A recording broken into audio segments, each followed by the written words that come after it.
L'histoire économique est pavée d'effondrements spectaculaires.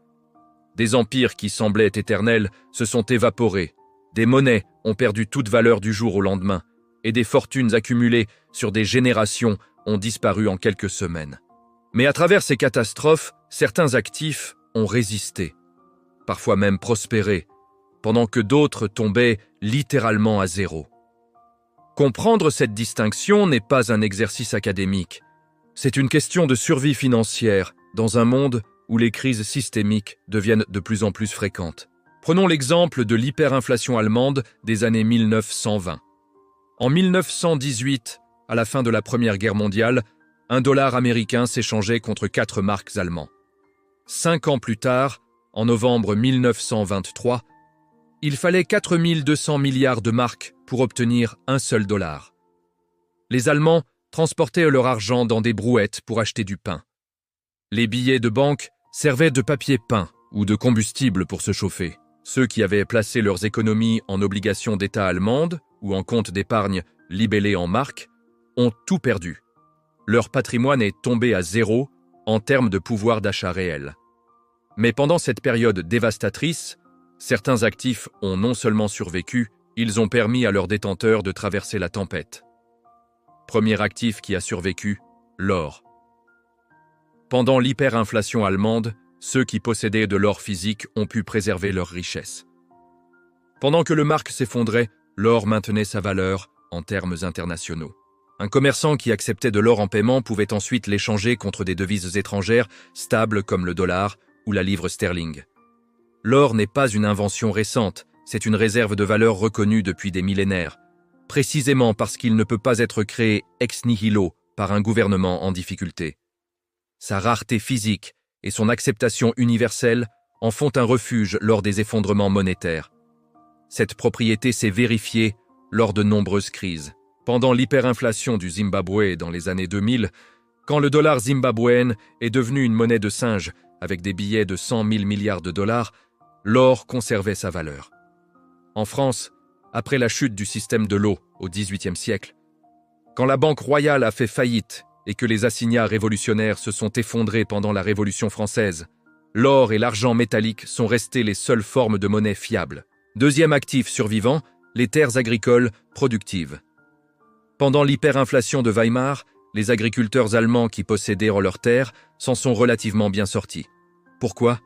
Parce que la terre produit de la nourriture, et la nourriture conserve toujours une valeur intrinsèque, quelle que soit la monnaie utilisée. Vous pouvez échanger des pommes de terre contre d'autres biens nécessaires, même si la monnaie nationale ne vaut plus rien.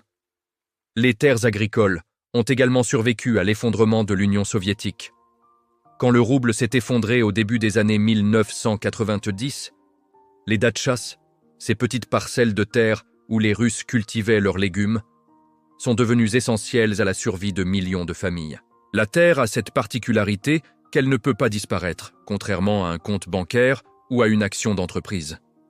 Bien sûr, sa valeur peut fluctuer selon les conditions économiques, mais elle ne tombe jamais vraiment à zéro tant qu'elle reste productive.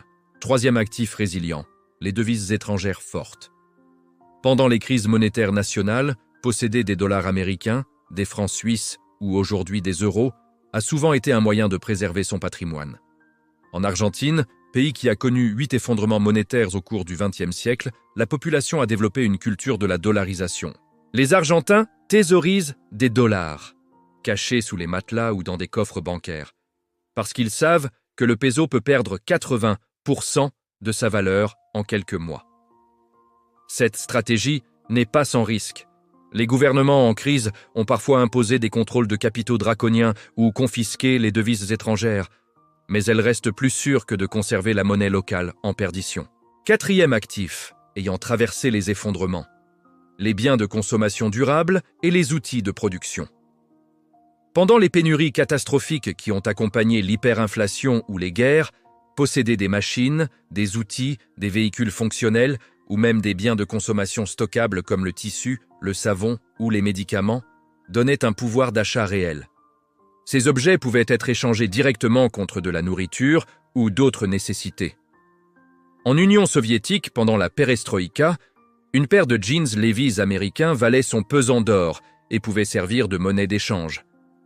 Les machines-outils dans les usines conservèrent leur valeur parce qu'elles pouvaient continuer à produire des biens vendables, quelle que soit la situation de la monnaie nationale. Cinquième actif qui a démontré une résilience remarquable. Les actions de sociétés exportatrices ou possédant des actifs tangibles à l'étranger. Pendant l'hyperinflation allemande, les entreprises allemandes qui exportaient leurs produits et recevaient des paiements en devises étrangères ont vu la valeur réelle de leurs actions exploser. Une entreprise sidérurgique qui vendait de l'acier en Amérique et était payée en dollars voyait ses revenus maintenir leur valeur pendant que ses coûts en marques s'effondraient. Les actionnaires de ces entreprises ont non seulement préservé leur richesse, ils l'ont multipliée. De même, les entreprises qui possédaient des usines ou des ressources naturelles à l'étranger conservaient une valeur tangible indépendante de l'effondrement monétaire domestique. Maintenant, parlons des actifs qui sont tombés à zéro lors des effondrements économiques. Les obligations d'État en monnaie locale arrivent en tête de liste. Les détenteurs d'obligations du gouvernement allemand pendant l'hyperinflation de Weimar ont été complètement ruinés. Le gouvernement a remboursé les obligations à leur valeur nominale, mais en marks qui ne valaient plus rien. 1 million de marks qui pouvaient acheter une maison en 1918 ne suffisaient même plus pour acheter un timbre-poste en 1923. Ce scénario s'est répété dans d'innombrables pays. Les obligations russes d'avant la révolution bolchevique, dans lesquelles des millions d'investisseurs français avaient placé leurs économies, sont devenues des bouts de papier décoratifs après que les soviétiques ont répudié toutes les dettes du régime tsariste. Les obligations argentines ont connu 7 défauts de paiement depuis 1980. Les comptes d'épargne et dépôts bancaires en monnaie locale ont également été décimés lors des hyperinflations. En Hongrie, en 1946, le pays a connu la pire hyperinflation jamais enregistrée, avec des prix doublant toutes les 15 heures. Les dépôts bancaires en pengo sont devenus totalement sans valeur. Même quand les gouvernements garantissent les dépôts, cette garantie ne vaut que si la monnaie elle-même conserve sa valeur. Une garantie de 100% de vos dépôts ne sert à rien si la monnaie perd 99% de son pouvoir d'achat. Les actions d'entreprises purement domestiques sans actifs tangibles, particulièrement dans les secteurs non essentiels, ont souvent sombré lors des effondrements. Les entreprises de luxe, de divertissement ou de services financiers complexes voient leur valeur s'évaporer quand la population se bat pour sa survie quotidienne. Pendant la Grande Dépression américaine des années 1930, des milliers d'entreprises ont fait faillite et leurs actions sont effectivement tombées à zéro. Les chaînes de magasins de détail, les promoteurs immobiliers spéculatifs, les banques régionales ont tous disparu. Les monnaies nationales elles-mêmes, évidemment, peuvent tomber à zéro. Le mark allemand de Weimar, le pengo hongrois, le dollar zimbabwéen, les assignats révolutionnaires français, tous ont fini par être abandonnés et remplacés par de nouvelles monnaies. Les billets de banque de ces monnaies mortes ne valent aujourd'hui que pour les collectionneurs.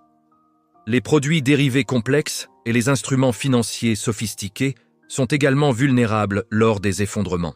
Les contrats à terme, les options, les produits structurés, ne valent que si les contreparties peuvent honorer leurs engagements et si le système financier continue de fonctionner. Lors de la crise de 2008, de nombreux produits dérivés adossés au subprime sont tombés à presque zéro quand il est devenu clair que les hypothèques sous-jacentes ne seraient jamais remboursées. Les leçons de l'histoire sont claires. Les actifs qui survivent aux effondrements partagent certaines caractéristiques. Ils ont une valeur intrinsèque indépendante du système monétaire. Ils sont reconnus internationalement ou peuvent être échangés directement contre des biens nécessaires. Et ils ne dépendent pas uniquement de la promesse d'un gouvernement ou d'une institution financière. À l'inverse, les actifs qui tombent à zéro sont généralement des créances purement nominales, libellées dans une monnaie qui s'effondre, ou des paris sur la continuité d'un système qui est justement en train de s'effondrer. Dans un monde où les dettes publiques atteignent des niveaux records, où les banques centrales ont imprimé des milliers de milliards depuis la crise de 2008 et où les tensions géopolitiques menacent l'ordre économique mondial, comprendre quels actifs peuvent survivre à un effondrement n'est pas du catastrophisme, c'est de la prudence élémentaire.